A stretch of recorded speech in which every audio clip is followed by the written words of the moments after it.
같이 볼 말씀은 창세기 35장 9절부터 15절이고 제가 봉독하고 마지막 15절만 같이 읽도록 하겠습니다. 야곱이 밧단 아람에서 돌아오매 하나님이 다시 야곱에게 나타나사 그에게 복을 주시고 하나님이 그에게 이르시되 내 이름이 야곱이지만은 내 이름을 다시는 야곱이라 부르지 않겠고 이스라엘이 내 이름이 되리라 하시고 그가 그의 이름을 이스라엘이라 부르시고 하나님이 그에게 이르시되 나는 전능한 하나님이라 생육하며 번성하라 한 백성과 백성들의 총회가 내게서 나오고 왕들이 내 허리에서 나오리라.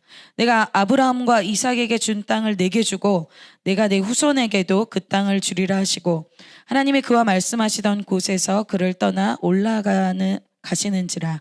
야곱이 하나님이 자기와 말씀하시던 곳에 기둥 곧 돌기둥을 세우고 그 위에 전제물을 붓고 또 그 위에 기름을 붓고 같이 읽겠습니다. 하나님이 자기와 말씀하시던 곳의 이름을 베델이라 불렀더라. 아멘. 네, 오늘 말씀 JCM 말씀 제목은 베델로 돌아오라입니다. 성경에서 보면 참 많은 사람들의 이야기가 나옵니다. 그래서 아브라함, 이삭, 야곱, 모세 이러한 하나님의 사람들의 이야기가 나오죠. 그리고 그 이야기는 굉장히 구체적으로 기록되어 있습니다. 성경을 자세히 보면 그 시대에 이런 아브라함 시대 또 야곱의 시대 어떤 모세의 시대에 더 유명하고 더 잘 나가고 또 우리로 치면 유명한 인플루언서 같은 우리가 이름만 대면 아는 그러한 갑부 이러한 사람들의 이름이나 그 사람들의 행적이 전혀 나오지 않고 오히려 정말 작아 보이는 한 사람의 인생을 주님이 굉장히 구체적으로 기록하는 것을 우리가 기억해 보면 알 수가 있습니다. 그래서 여러분 오히려 그렇게 작지만 연약한 하나님의 비전을 가진 한 사람의 인생을 아주 구체적으로 기록해서 그 사람이 어떤 걸 선택하는지 또 어떤 사람을 만났는지 또 어떻게 반응했는지 이것을 하나님이 너무 또 심하다 싶을 정도로 아주 구체적으로 자세히 기록하고 있는 내용을 우리가 알고 있죠. 그러니까 하나님은 어떤 분이시라는 걸까요? 하나님이 지금도 아브라함의 하나님, 이삭의 하나님, 그 야곱의 하나님이 우리가 믿는 하나님이 되시죠? 그렇다면 하나님이 동일하게 우리에게 역사하신다는 것이죠.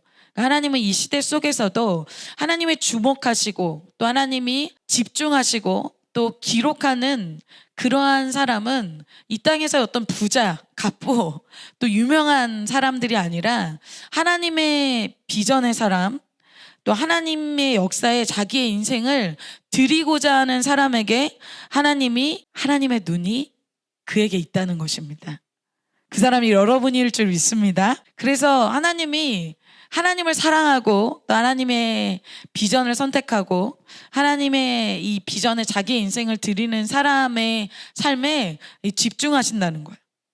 오늘 이 야곱 한 사람의 인생을 왜 쓰시는지 그리고 그 사람을 어떻게 준비시키시는지 또 그 사람을 통해서 하나님이 어떤 일을 이루시는지를 우리가 볼 텐데 그러한 하나님의 선택 또 하나님의 일하심, 하나님이 뭘 준비시키시는지 어떤 비전을 우리를 이끄시는지 그것을 여러분들이 만나고 깨닫게 되는 그런 시간이 될 줄 믿습니다. 그래서 오늘 본문은 밧단 아람에서 이런 밧단 아람이란 지역에서 베델로 야곱이 돌아오는 그러한 내용을 배경으로 하고 있습니다.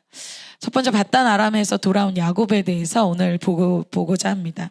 오늘 본문 9절에서는 야곱이 밧단 아람에서 돌아왔다 이렇게 말씀하고 있어요. 9절에 이렇게 얘기하죠. 야곱이 밧단 아람에서 돌아오매 이렇게 말씀하고 있습니다. 그래서 야곱이 밧단 아람 원래는 야곱이 살던 곳은 이삭 아버지와 살던 곳은 부엘세바였어요.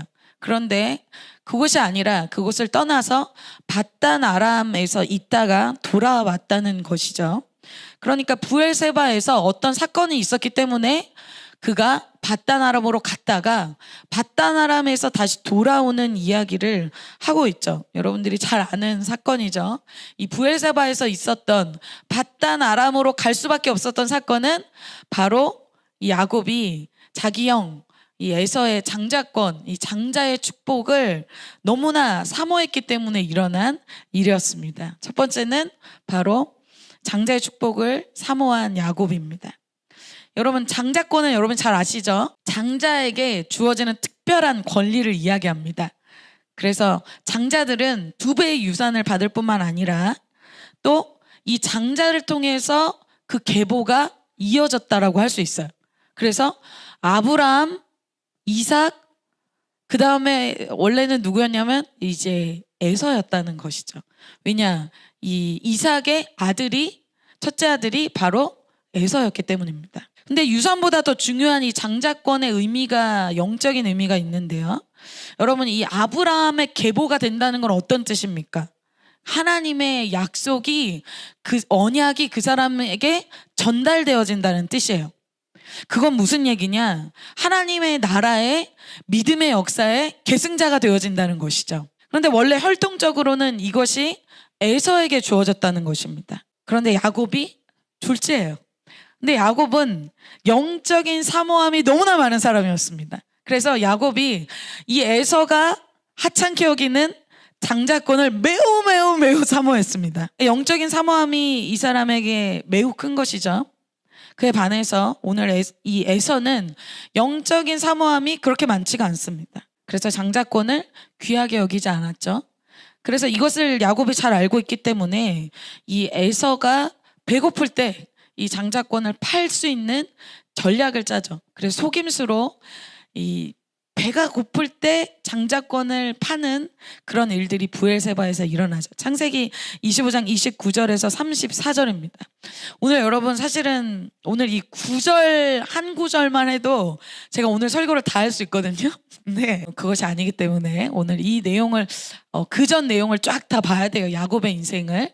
야곱이 죽을 쏘았더니 에서가 들에서 돌아와서 심히 피곤하여 야곱이 이르되 형의 장자의 명분을 오늘 내게 팔라. 야곱이 이르되 오늘 내게 맹세하라. 에서가 맹세하고 장자의 명분을 야곱에게 판지라. 아멘.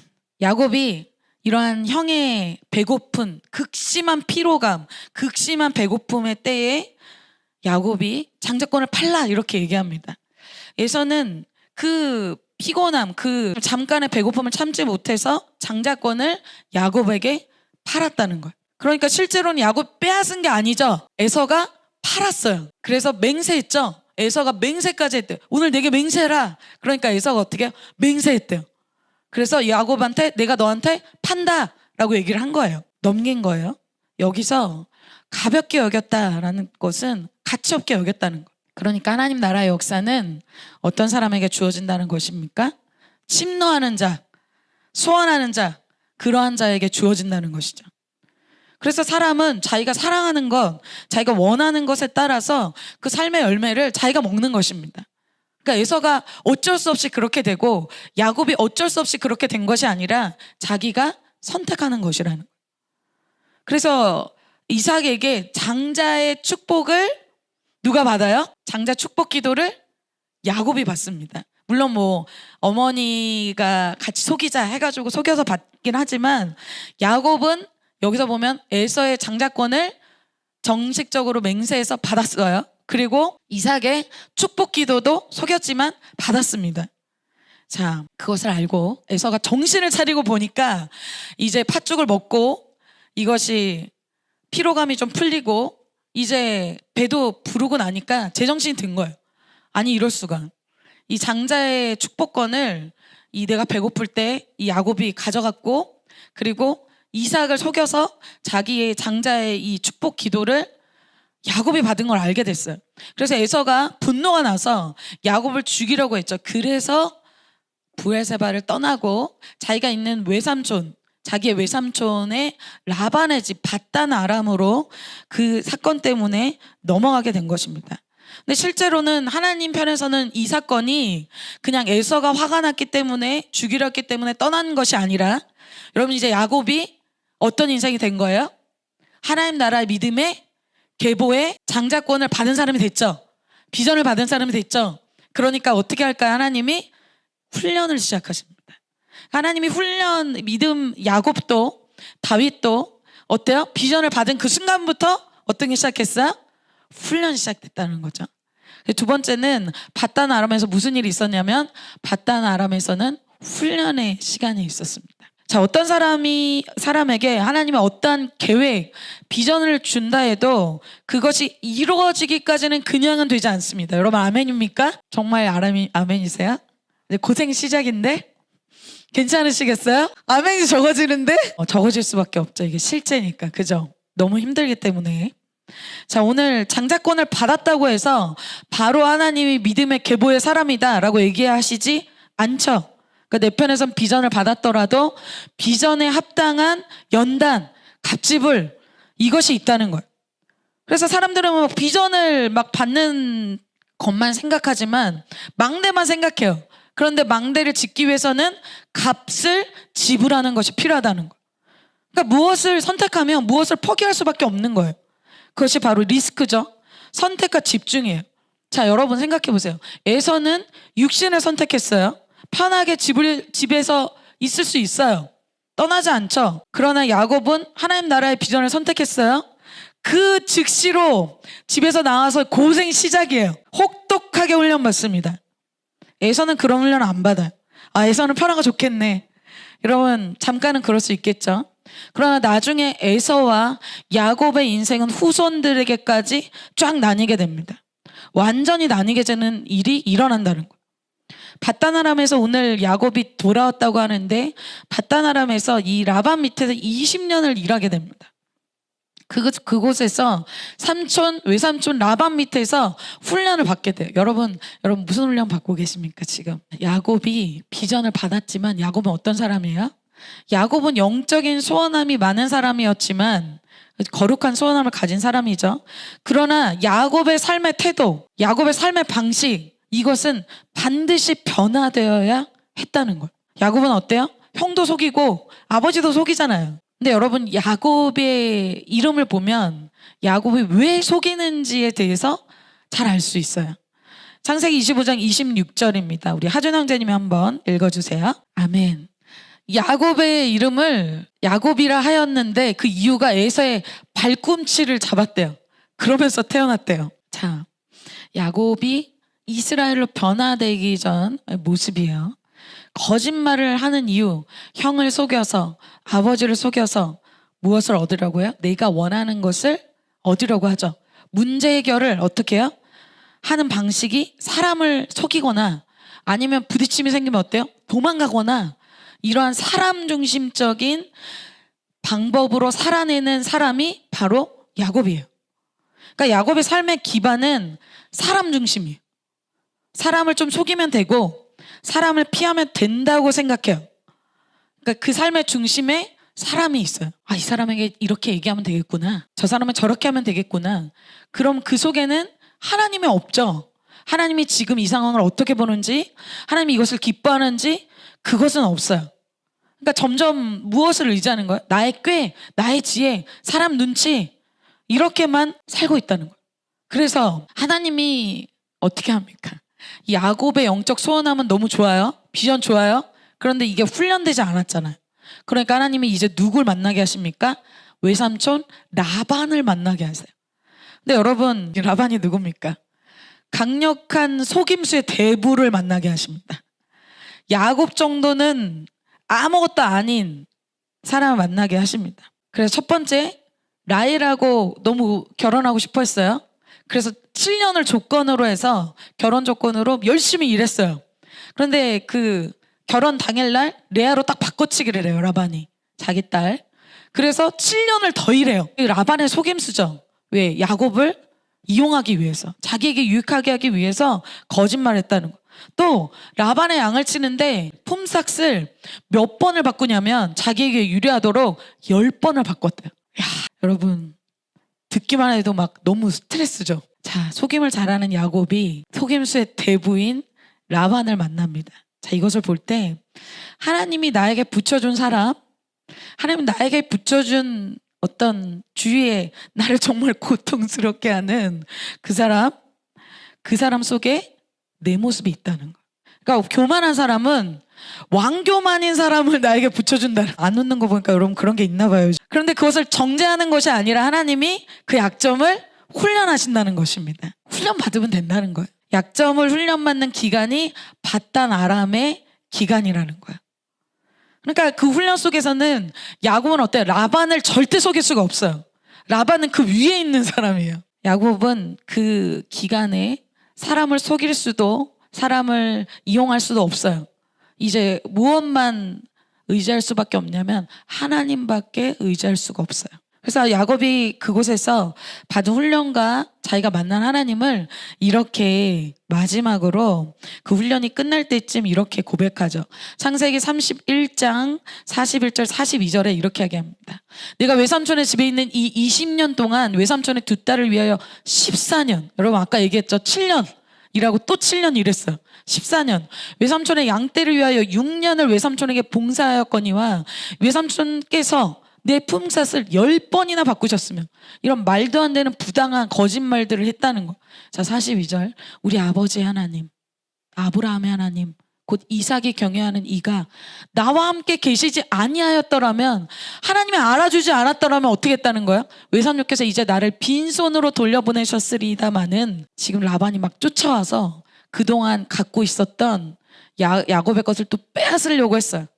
그러니까 어때요? 하나님이 라반에게 찾아가서 라반을 책망하셨어요. 그러지 말라고. 그러니까 하나님이 내 고난과 내 손의 수고를 보시고 어젯밤에 외삼촌을 책망하셨나이다. 이 얘기는 무슨 얘기일까요? 야곱이 부당한 거 당할 때, 야곱이 정말 힘들 때 내 고난, 내 손의 수고 누가 보고 있다는 거예요? 하나님이 보고 있다는 것을 야곱이 경험했어요. 다 보고 계신 하나님이 나를 지켜주시고 나를 갚아주시고 나를 보호하셨다라고 얘기하는 것이죠. 그러니까 야곱이 배운 거예요. 사람을 상대로 했을 때는 막 억울한 게 많잖아. 여러분 어때요? 아, 나를 몰라주네, 나를 왕따시키네, 억울한 게 많죠. 그런데 어때요? 하나님이 알아주시면 다 갚아주시고 다 주님이 알아주신다는 거, 결국 하나님이 승리하게 하신다는 거, 이것을 야곱이 20년 동안 경험으로 뼛속 깊이, 라반이 계속 속이는데 자기가 계속 잘 되는 거. 이거 내 계산상에 없는 일이에요. 사람에게 이렇게 하면은 내가 망하는 것이 분명한데 하나님이 함께 하셔서 하나님이 나를 도우시고 하나님이 나를 부하게 하시고, 그래서 야곱이 돌아올 땐 거부가 돼서 돌아옵니다. 왜? 라반이 이렇게 했으면 자기는 당연히 망해야 되거든요. 자기는 그렇게 살았거든요. 근데 하나님이 나와 함께 하셔서 거부가 되게 하셨다는, 하나님 보고 계시지, 하나님 알고 계시지. 사람이 그렇게 해도 하나님이 나와 함께 하시면 어떤 사람도 나를 망하게 할 수 없다. 이것을 야곱이 배웠다는 거. 그러니까 어때요? 사람이 나를 오해하게 해도 억울하게 해도 괜찮다는 거예요. 왜? 흔들리지 않는다는 거예요. 왜? 억울하지 않다는 거예요. 왜? 하나님이 알아주니까. 그러니까 여러분 다 여러분이 속상한 거, 어려운 거 다 그게 뭐예요? 근본적인 게 사람 때문에 그렇잖아. 저 사람이 저에게 했어요, 저 사람이 저에게 이 말을 했어요. 얼마나 힘들어요. 아프죠. 그리고 마음 다치죠. 상처가 되죠. 맞죠? 야곱이 얼마나 그랬겠어요. 사람이 속여도 한두 번이지 10번이나 또 결혼을 가지고 사람을 속이는데 여러분 얼마나 긁혔겠어요. 그런데 야곱이 배웠죠. 하나님이 나와 함께 하시면 아무리 라반이 나를 속일지라도 하나님이 나를 높여준다. 그래서 여러분 이러한 하나님 중심적인 터에 여러분 흔들리지 않는 그러한 사람 되시기를 축복합니다. 그래서 이 말에서 삐졌어, 저 말에서 삐졌어. 저도 잘 그런 사람이에요. 막 그거를 막 몇 년 동안 막 안고 있어. 제가 그런 사람이에요. 하나님이 그럴 때마다 저한테 주시는, 기도할 때 주시는 음성이 있었어요. 내가 알고 있지 않냐, 내가 기억하지 않냐. 하나님 너무 억울했어요. 그때 너무 속상했어요. 막 주님께 얘기하면은 하나님이 내가 알고 있잖아, 내가 기억하잖아. 그 얘기는 뭐예요? 내가 갚아주겠다는 거죠. 여러분 그러한 사람 되시기를 축복합니다. 왜 나에게 억울한 일이 이렇게 많을까? 나에게 이렇게 긁히는 일이 많을까? 하나님은 어떻게 하기를 원하시는 거예요?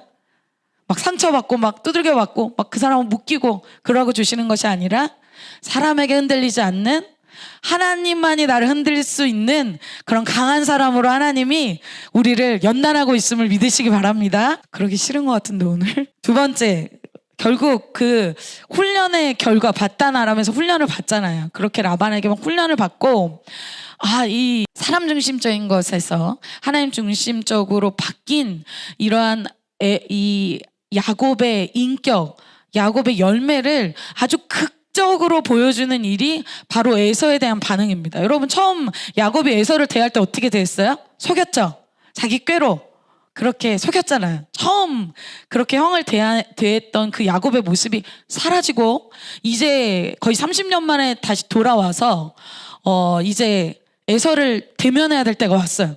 에서가 아직 용서 못했어요. 군사를 거느리고 막 야곱에게 오는 거예요. 예전 야곱 같으면 어떻게 대응할까요? 자기 꾀, 자기 지혜, 자기 방법으로 막 대하겠죠. 예전에 과거의 야곱은 그랬다는 거예요. 그런데 야곱이 바단 아람에서 훈련 받고 왔잖아요. 그런 바뀐 야곱의 모습이 이렇게 창세기 32장에 이렇게 24절에 얘기해주고 있습니다. 같이 한번 읽어볼까요? 시작. 아멘. 지금 에서가 막 오고 있는데 다 보내고 뭐예요? 기도했다. 하나님께 엎드려졌다. 하나님이 움직여 주시도록 했다는 거. 사람에게 설득하고 사람에게 사실 여러분 야곱이 얘기할 게 없겠어요? 지금 에서가 장자권 팔았잖아요. 자기한테 부당하게 하고 있잖아요. 왜 나를 죽이려고 해? 너 지금 왜 그러는 거야? 나한테 팔았잖아. 이렇게 얘기할 게 많잖아요. 옳고 그름 따질 거 많겠죠? 그런데 야곱이 그냥 엎드려주는 하나님께 이 사건을 맡기는 거야. 사람과 싸우지 않고 옳고 그름 얘기하지 않고 하나님께 엎드려준다는 거야. 그때 하나님의 응답이 무엇이에요? 하나님이 야곱을 어떻게 도우실까요? 25절 그 사람이 자기가 야곱을 이기지 못함을 보고 야곱의 환도뼈를 쳤다라고 얘기하고 있어. 야곱의 환도뼈가 그 사람과 씨름할 때 위골되었더라. 하나님의 응답은 여러분 야곱이 뭘 기도했겠어요? 강하게 해달라고 기도했겠죠. 더 큰 지혜를 달라고 더 큰 힘을 달라고. 그런데 하나님의 응답은 야곱의 아주 강한 환도뼈가 위골되는 거예요. 그건 무슨 이야기일까요? 네가 인간적으로 강해지지 않고 네가 영적으로 강해지라는 뜻이에요. 그래서 야곱은 그때부터 다리를 접니다. 강해진 게 아니라 약해졌죠. 그렇게 하자 주님이 28절에 뭐라고 얘기하시냐면 그 사람이 가로되 내 이름을 다시는 야곱이라 부를 것이 아니요 이스라엘이라 부를 것이니 이는 내가 하나님과 사람으로 더불어 겨루어 이겼음이니라. 자, 이제 사람과 막 싸우고 옳고 그름을 얘기하고 강해지고 이게 야곱 라이프 스타일이었어요. 그런데 이제 이스라엘로 사는 단련받고 훈련받고 비전을 받은 사람으로 연단된 이 야곱의 변화가 여기서 나타나는데 어떻게 합니까? 영적으로 강해지게 하셨다 그랬죠. 나의 인간적인 강한 생각, 지혜, 꾀들을 다 약하게 만들어 버리시죠. 그러니까 이제 에서를 만날 때 야곱이 어떻게 하는지를 성경에서 아주 자세히 기록합니다. 창세기 33장 3절 4절에 이렇게 얘기하고 있어요. 자기는 그들 앞에 나아가되. 자, 가족들 다 뒤로 가게 하고 자기가 맨 앞으로 야곱이 갔어요. 몸을 7번 땅에 굽혔대요. 여러분 제가 이거 해봤거든요. 7번 땅에 굽혔다. 이렇게 해봤어요. 1번, 2번, 3번, 4번 하는데 갑자기 눈물이 날 것 같은 거. 7번까지? 아 이거 너무 과하지 않나? 갑자기 눈물이 왈칵 날 것 같은 거. 땅에 굽혔대요. 여러분 땅에 굽힌 거예요. 여러분 이 7번 땅에 굽힌 것은 왕에게 절할 때 하는 거거든요. 완전한 낮아짐이에요. 완전한 겸손함이죠. 이게 쉽지가 않더라고요. 그냥 인사가 아니죠. 마음에서 우러나오는 겸손, 마음에서 우러나오는 마음으로 하는 인사라는 거예요. 마치 에서를 왕과 같이 대해주는 거예요. 높여주는 행동을 하는 거죠. 최대한 자신이 낮아지는 자세를 취했다는 거예요. 여러분 한번 생각해 볼까요? 아까 얘기했죠. 에서에게 야곱은 할 말이 많았을 거예요. 형이 장자권 팔았잖아요. 옳고 그름 얘기할 수도 있어요. 그런데 왜 지금 와서 이런 얘기 이렇게 나를 죽이려고 합니까? 고개를 다 들고 따지고 그게 사실은 야곱일 수 있다는 거예요. 근데 야곱이 변화된 모습을 우리에게 하나님이 기록해주고 있는데 자 옳고 그름을 막 따지고 혈기를 내면서 강하게 소리치는 사람이 우린 강한 사람이라고 생각해요. 그런데 여러분 한번 생각해 볼까요? 에서에게 가서 옳고 그름 막 따지는 거예요. 당신이 배고플 때 당신이 선택해서 나한테 장자권 맹세하면서 팔았잖아. 지금 나한테 뭐라 그러는 거야? 그게 강한 것입니까? 아니면 옳고 그름을 다 따지지 않고 자기가 죽어지고 자기가 낮아지고 아무 말 하지 않는 것이 강한 것입니까? 진짜 강한 것이 무엇입니까? 다른 사람을 위해서 강한 말, 옳은 말, 나 잘하는 거, 이런 거 자랑하고, 이런 거 보여주고, 사람을 눌러버리고, 그것이 강한 것입니까? 아니면 나의 권리와 나의 옳음을 포기하고 낮아지고 그 사람을 대우해주고 그 사람을 높여주는 것이 강한 것입니까? 여러분, 예수님이 우리를 구원하실 때 이러한 모습으로 우리를 구원하셨죠. 자기를 죽이는 방법, 자기가 멸시받는 방법, 자기가 완전히 십자가에서 완전히 없어지는 방법으로 우리를 구원하셨습니다. 야곱은 기도할 때 어떤 일이 일어났냐면 자기의 강한 것들이 다 죽어지게 됩니다. 에서 앞에서 엎드려질 수 있는 사람, 에서 앞에서 7번 절할 수 있는 사람, 자기의 옳고 자기의 강함을 주장하지 않을 수 있는 사람, 사람에게 다 이기는 그런 사람이 아니라 하나님께 기도해서 하나님을 상대로 하는 그런 사람으로 야곱이 변화된 것이죠. 우리가 그런 사람이 될 줄 믿습니다. 그런데 오늘 이 사건이 끝나고 4절 에서가 달려와서 어떻게 합니까? 그를 맞아요. 안고 목을 어금 맞추면서 그와 입 맞추고 서로 막 울었대요. 엄청난 용서와 연합과 화해가 일어났어요. 야곱이 자기를 낮출 때 하나님께서 연합의 역사가 일어나게 하시죠. 여러분, 우리가 그런 목자가 될 줄 믿습니다. 자, 마지막. 그런데 이 사건이 끝나고 베델로 이제 돌아와야 돼요. 밧단 아람에서 베델로 돌아와야 되는데 중간에 야곱이 어떻게 합니까? 세겜에 머물게 되죠. 세겜의 방황 기간입니다. 여러분, 기억나시나요? 이제 좀 기억이 날 것 같아요. 이 세겜에서 모든 걸 정리하고 야곱이 돌아온 내용을 저희가 아주 예전에 봤습니다. 여러분 지금 끄덕끄덕 하시는 거 보니까 기억이 나신 것 같아요. 자, 실제로는 오늘 9절에서는 야곱이 밧단 아람에서 돌아왔다라고 얘기하지만 밧단 아람이 아니라 중간에 세겜에 들렸다가 세겜에 멈추고 안 돌아왔죠. 그래서 밧단 아람에서 돌아온 것이 아니라 세겜에서 돌아왔다는 표현이 맞습니다. 9절을 한번 보면, 자, 야곱이 밧단 아람에서 돌아오면 이렇게 얘기하지만 실제로는 지금 세겜에서 돌아왔어요. 세겜을 들렸거든요. 그런데 오늘 하나님은 야곱이 세겜에서 돌아왔다라고 얘기하지 않아요. 왜? 세겜은 하나님의 계획에 없는 곳이에요. 하나님이 들리라고 한 곳이 아니에요. 하나님이 계획이 아니라 야곱이 선택한 방황의 기간이에요. 자, 어떻게 했을까요? 야곱이 자기에게 급한 문제가 해결됐잖아요. 에서 문제, 자기가 진짜 두려워하는 문제. 여러분 진짜 두려워했던 문제가 뭐예요? 캠퍼스? 진로? 자기가 두려워했던 문제가 해결되니까 야곱이 어떻게 돼요? 이제 안주하고 자기를 향한 주님의 비전, 자기를 향한 주님의 말씀을 이제 잃어버리는 거예요. 이제 자기 삶, 자기 가족, 이것만을 위해 사는 거예요. 그때 하나님이 어떤 사건을 주세요? 디나 사건을 주시죠. 디나 사건을 통해서 딸이 이방인에게 수치를 당하는 것을, 수치를 경험하게 하십니다. 그리고 그 수치를 준 사람에게 이 아들들이 보복을 하게 되고, 또 그 아들들의 그 보복 사건 때문에 이제 야곱의 가족이 위태로워졌어요. 가족의 해체가 이루어지기, 공격을 당하기 일보 직전에 왔다는 거예요. 여러분, 실제로 하나님이 원하시지 않는 자리에 있으면 복이 없게 됩니다. 이런 어려움이 임하게 된다는 거예요. 자, 하나님이 있으라고 한 자리에 없으면 복이 없다는 거죠. 그래서 오늘 9절에 보면, 다시 보면 9절에 어때요? 다시 야곱에게 나타나서 그에게 복을 주셨다. 언제? 밧단 아람에서 하나님 말씀하신 베델이라는 곳에 왔을 때 복을 주신다는 것입니다. 그러니까 여러분이 하나님의 오라고 한 그 자리에, 하나님이 지정하신 그 자리에 돌아올 때 여러분에게 복이 풀어줄 줄 믿습니다. 제 얘기가 아니에요. 하나님이 야곱의 삶에 그렇게 하셨다는 거예요. 자, 두 번째 오늘 보고자 하는 것은 베델로 돌아온 야곱입니다. 근데 여러분, 베델의 이 야곱의 삶을 보면 사실은 그동안은 늘 야곱이 어려운 사건 때문에 하나님을 찾았죠. 자, 첫 번째 어려운 사건이 뭐였어요? 에서형이 막 죽이려고 쫓아왔어요. 그때 하나님 막 도와주세요. 하나님이 도와주셨죠. 그리고 또 라반의 괴롭힘 속에서 하나님 도와주세요. 그러니까 라반의 괴롭힘 속에서 또 도와줬어요. 또 라반이 막 쫓아올 때 하나님 또 도와주셨죠.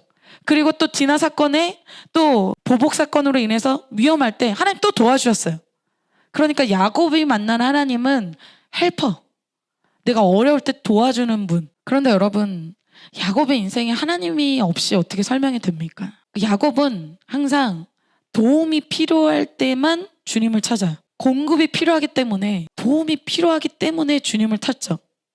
그런데 오늘 야곱이 베델로 돌아오는 것은 도움이 필요하기 때문은 아닙니다. 오늘 야곱이 베델로 돌아올 때는 다른 마음과 다른 자세로 돌아온다는 거예요. 왜? 세겜에서 모든 이방 신들을 다 버리고 묻고 오게 되거든요. 그것은 무엇을 의미할까요? 하나님이 아니면 설명이 안 되는 자기 인생에 다른 것을 이제 다 내려놓고 하나님만을 되찾겠다는 이 야곱의 고백이기도 합니다. 그래서 그 하나님을 다시 나의 하나님을 회복하겠다는 그 의미로 베델에 오는 것입니다. 그래서 오늘 이 야곱이 돌아올 때 하나님이 3가지 회복을 주시는데, 그것이 바로 첫사랑과 첫 비전과 첫 예배의 회복입니다. 첫 번째, 처음 사랑의 회복이에요. 사실 야곱은 베델에 한 번에 못 왔죠. 여러분, 중간에 세겜에 들렸다고 했잖아요. 돌아서 오래 걸렸다라는 거. 그런데 하나님께서 야곱을 포기하지 않았기 때문에 사실은 야곱이 이곳에 돌아올 수 있는 것입니다. 여러분, 아멘입니까? 그러니까 베델은 어떠한 곳이에요? 바로 야곱과 하나님이 처음 만났던 첫사랑의 장소죠.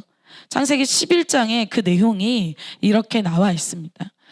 야곱이 에서의 이러한 죽이려고 하는 그러한 눈치, 그러한 분위기 속에서 도망을 나왔을 때 그가 이러한 모습 속에 있었습니다. 한 곳에 이르러는 해가 진지라 거기서 유숙하려고 그곳에 한 돌을 가져다가 베개로 삼고 거기 누워 자더니 꿈에 본즉 사닥다리가 땅 위에 서 있는데 그 꼭대기가 하늘에 닿았고 또 본즉 하나님의 사자들이 그 위에 오르락 내리락 하고. 그 전까지는 여러분 야곱 아시죠? 야곱은 아직 변화되기 전이에요. 야곱 아직 사람 속이고 이제 변화될 것이 너무 많고 심지어 어때요? 아직 자기 하나님을 만나지 못한 상태예요. 아브라함의 하나님, 이삭의 하나님이 있지만 자기 하나님은 없었어요. 그런데 오늘 아주 결정적으로 자기 하나님을 만나게 되죠.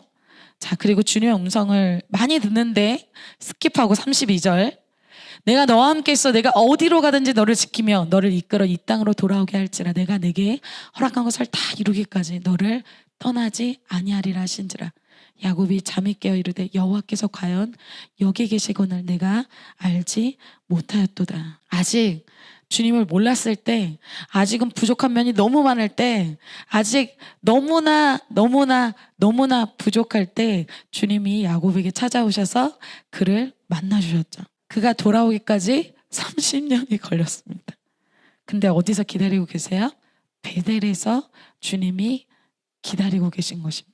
그리고 야곱의 인생이 이제 정말 바뀌었음을, 네가 훈련을 통과했고 이제 네 인생이 정말 바뀌었음을 주님이 오늘 선포해 주시는 것이 10절입니다.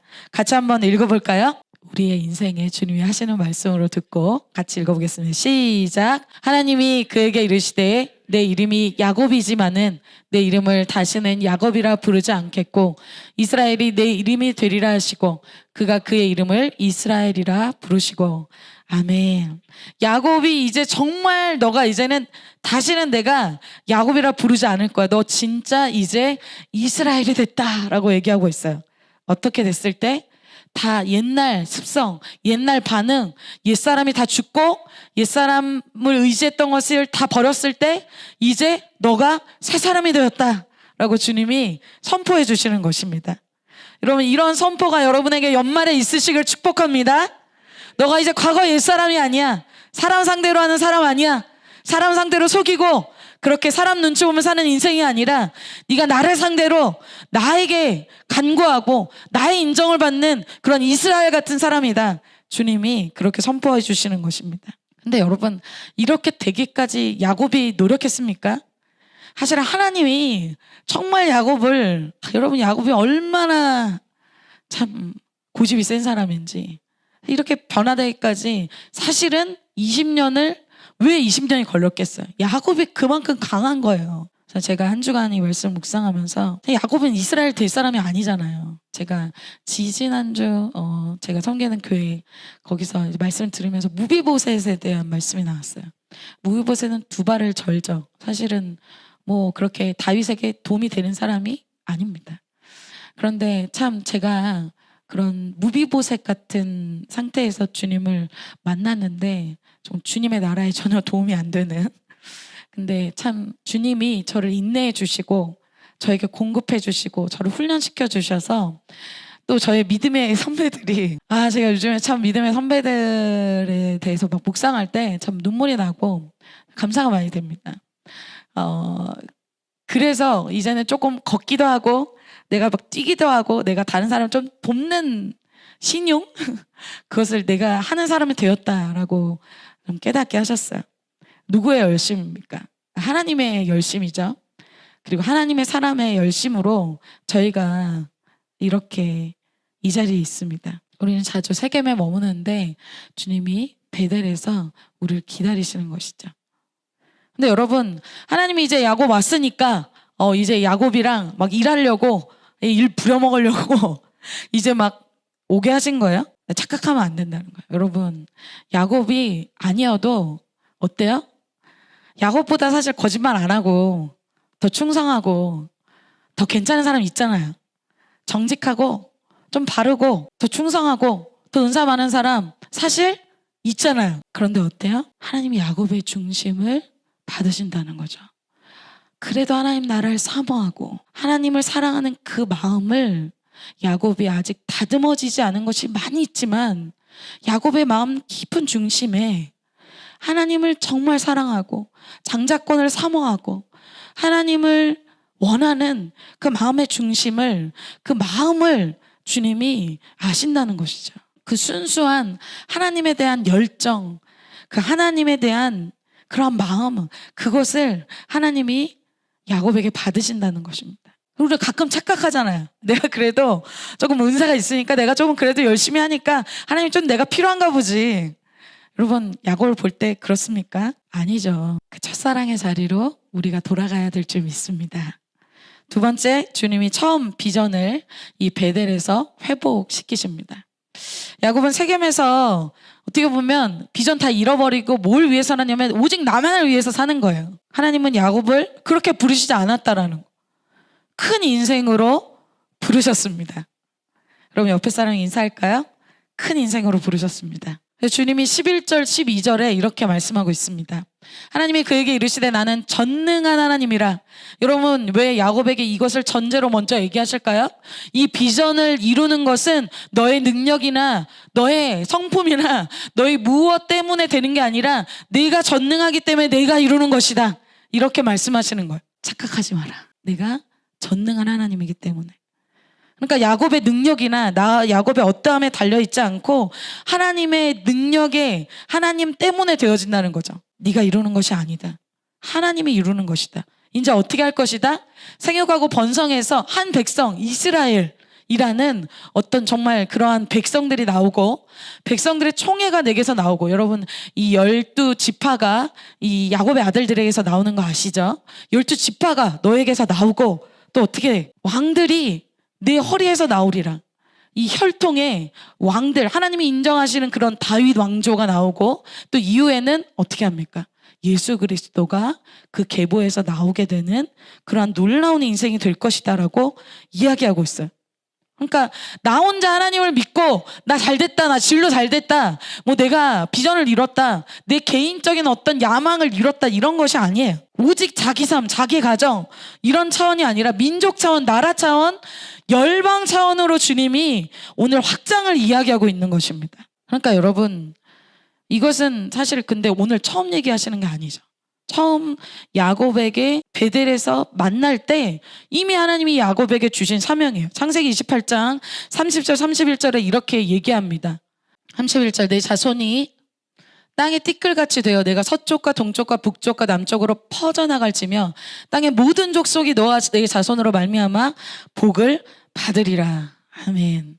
그러니까 이렇게 작은 인생, 내 가정, 내 인생, 그것만이 아니라 어떻게 너가 열방으로, 열방적인 차원, 나라적인 차원, 민족적인 차원, 큰 것을 주님이 바라보고 그것으로 나의 인생이 쓰임받을 것을 주님이 선포하고 있는 것입니다. 원래 어때요? 야곱이 진짜 원했던 삶이죠. 야곱이 장자권을 얻기를 원했잖아요. 장자의 삶, 믿음의 계승자가 되는 삶, 그 처음 비전을 주님이 다시 구체적으로 확증해 주신다는 것입니다. 근데 사실 처음 시작은 하나님을 찾았던 건 내 혼자 어려움, 내 혼자 고통, 나의 외로움, 나의 어떤 궁핍함, 나의 어려움 때문에 주님을 찾았어요. 그런데 주님이 그것으로 끝나면 안 된다는, 우리 그것으로 끝날 때가 많이 있잖아. 아, 캠퍼스 이제 됐어, 끝. 나 취업 됐어, 끝. 그것이 아니라 이제는 하나님이 나에게 두신 비전의 차원으로 넘어가라는 것입니다. 그래서 나만을 위한 인생이, 여러분 졸업할 때, 여러분이 20대를 마칠 때, 여러분이 30대를 마칠 때 그냥 나 혼자 정말 잘 살았어. 얼마나 초라한 인생. 나 취업 잘 됐어. 나 연봉 많이 받아. 사람들이 알아주는 명함 있어. 여러분 그게 무슨 얼마나 초라한 인생. 야곱 차원의 인생, 이스라엘 차원적인 인생은 열방을 담고 있다는 거예요. 그래서 이후에 야곱의 후손들은 복받는 인생이 된다는 거예요. 여러분 그러한 영향력 있는 인생, 큰 인생을 사시기를 축복합니다. 그리고 하나님이 그와 말씀하시고 올라가시죠. 13절입니다. 하나님이 그와 말씀하시던 곳에서 그를 떠나 올라가시는지. 다시 첫사랑과 처음 비전을 주님이 회복시키시죠. 그리고 마지막으로 회복하시는 것이 바로 그가 처음 예배의 그 예배의 자세를 주님이 회복시키십니다. 이렇게 처음 원래 자기가 정말 아무것도 아닐 때 만나주셨던 그 주님과의 첫사랑의 장소에서 주님을 만나게 되고 처음 비전을 다시 확증받게 될 때 이 야곱이 어떻게 반응하는지를 이렇게 말씀하고 있어요. 14절 15절에 자매님들이 한번 14절을 읽어주시겠습니다. 시작. 야곱이 하나님이 자기와 말씀하시던 곳에 기둥 곧 돌기둥을 세우고 그 위에 전제물을 붓고 또 그 위에 기름을 붓고. 15절 하나님이 자기와 말씀하시던 곳의 이름을 베델이라 불렀더라 라고 말씀하고 있습니다. 이 모습은 그럼 14절을 보면 기둥 돌기둥을 세우고 이렇게 기름을 부었다, 어떤 이런 모습은 처음 야곱이 주님을 만났을 때 베델에서 했던 행동이에요.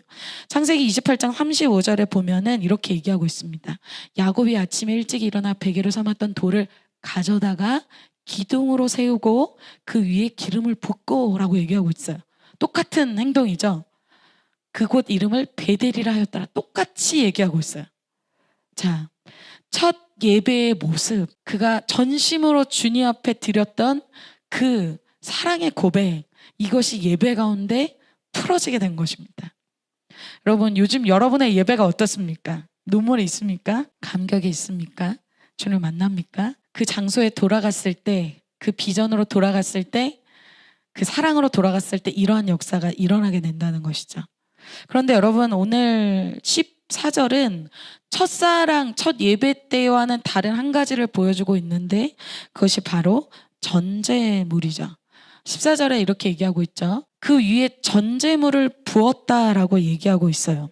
여러분 전제물은 부어버리는 거죠. 이것이 부어드리는 제사예요. 그래서 포도주로 대부분 드렸습니다. 이렇게 부어버리기 때문에. 전제물은 불태우는 제사가 아니라 하나님께 모두 붓는 것을 이야기합니다.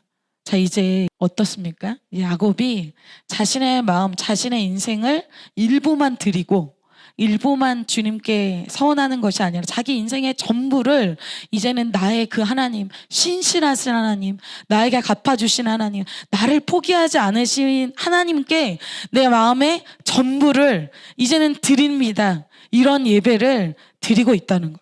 이제 자신의 나뉘어진 마음, 갈등하는 마음, 그것이 아니라 온전히 하나님께 드려지는 그러한 예배자의 이런 모습으로 변화됐다는 것입니다.